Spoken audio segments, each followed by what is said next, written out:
കേരളത്തിലെ SIR കരട് voter പട്ടിക പ്രസിദ്ധീകരിച്ചു. 24 ലക്ഷം പേർ പട്ടികയ്ക്ക് പുറത്ത്. പട്ടിക തിരഞ്ഞെടുപ്പ് കമ്മീഷന്റെ വെബ്സൈറ്റിൽ ലഭ്യമാണ്. ഇപ്പോൾ മുഖ്യ തിരഞ്ഞെടുപ്പ് കമ്മീഷൻ മാധ്യമങ്ങളെ കാണുന്നു. തത്സമയം ഹിയർ ചെയ്യണം എന്ന് അവർക്ക് ബോധ്യപ്പെടുവാണെങ്കിൽ ഇലക്ട്രൽ രജിസ്ട്രേഷൻ ഓഫീസർ അത് ഹിയർ ചെയ്യാനുള്ള നോട്ടീസ് ജനറേറ്റ് ചെയ്തിട്ട് അവരെ ഹിയർ ചെയ്യാനുള്ള പ്രക്രിയ അവർ നടപ്പിലാക്കും. ഈ ഹിയർ ചെയ്യാനുള്ള പ്രക്രിയ ഉള്ളത് ഇലക്ട്രൽ രജിസ്ട്രേഷൻ ഓഫീസറുടെ ചുമതലയാണ്. ഇലക്ഷൻ കമ്മീഷൻ ഓഫ് ഇന്ത്യയുടെ നിർദ്ദേശം അനുസരിച്ചിട്ട് അവർ ആ ഹിയറിംഗ് നടത്തും. പിന്നെ നോ മാപ്പിങ്ങിൻ്റെ കേസസിലും 18 മുതൽ 23-ാം തീയതി വരെ സെപ്പറേറ്റ് ആയിട്ട് അവർ പരിശ്രമിച്ചിട്ടുണ്ട് ഈ 2002 ലിസ്റ്റിൽ അവർ കാര്യങ്ങൾ കണ്ടെത്താൻ വേണ്ടിയിട്ട്.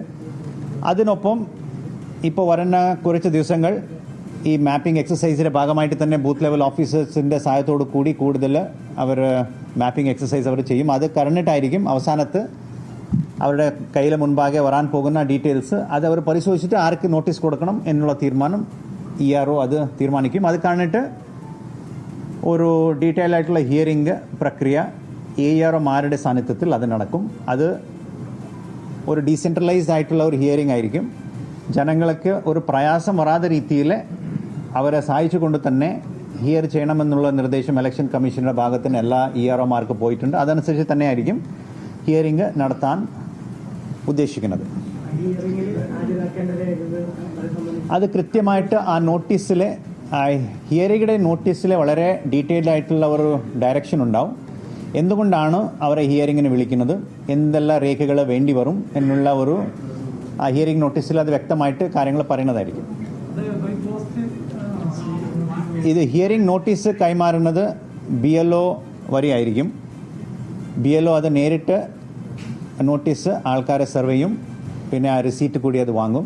അതുകൊണ്ട് തന്നെയാണ് 200 മാസത്തേക്ക് എല്ലാ ബൂത്ത് ലെവൽ ഓഫീസേഴ്സ് കൃത്യമായിട്ട് SIRയുടെ ഡ്യൂട്ടി വേണ്ടിയിട്ട് നമ്മൾ നിയമിച്ചിട്ടുള്ളതും പിന്നെ അത് 200 മാസത്തേക്ക് അവരുടെ സേവനം നമ്മൾ ഇലക്ഷൻ കമ്മീഷൻ അത് ഏറ്റെടുത്തിട്ടുള്ളത്. എല്ലാ EROമാരെ സഹായിക്കാൻ വേണ്ടിയിട്ടാണ് ബൂത്ത് ലെവൽ ഓഫീസേഴ്സിൻ്റെ ഒരു സേവനം നമ്മളിപ്പോൾ ആഗ്രഹിക്കുന്നത്. അതുകൊണ്ട് തന്നെയാണ് അവരെ നമ്മൾ യൂസ് ചെയ്യാൻ ഉദ്ദേശിക്കുന്നത്.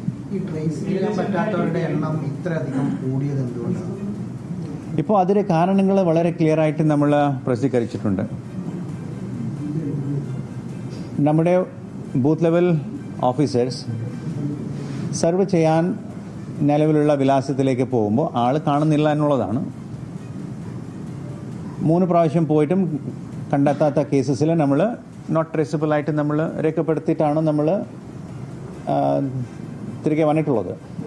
അത് എന്തുകൊണ്ടാണ് എന്നുള്ള ഒരു ചോദ്യം നമുക്ക് പരിശോധിക്കേണ്ടതുണ്ട്. പക്ഷേ നമ്മുടെ റിക്വയർമെൻറ്റ് ഇലക്ഷൻ കമ്മീഷനുടെ നിർദ്ദേശം അനുസരിച്ചിട്ട് നമ്മൾ കൃത്യമായിട്ട് ചെയ്യാൻ നമ്മൾ ശ്രമിച്ചിട്ടുണ്ട്.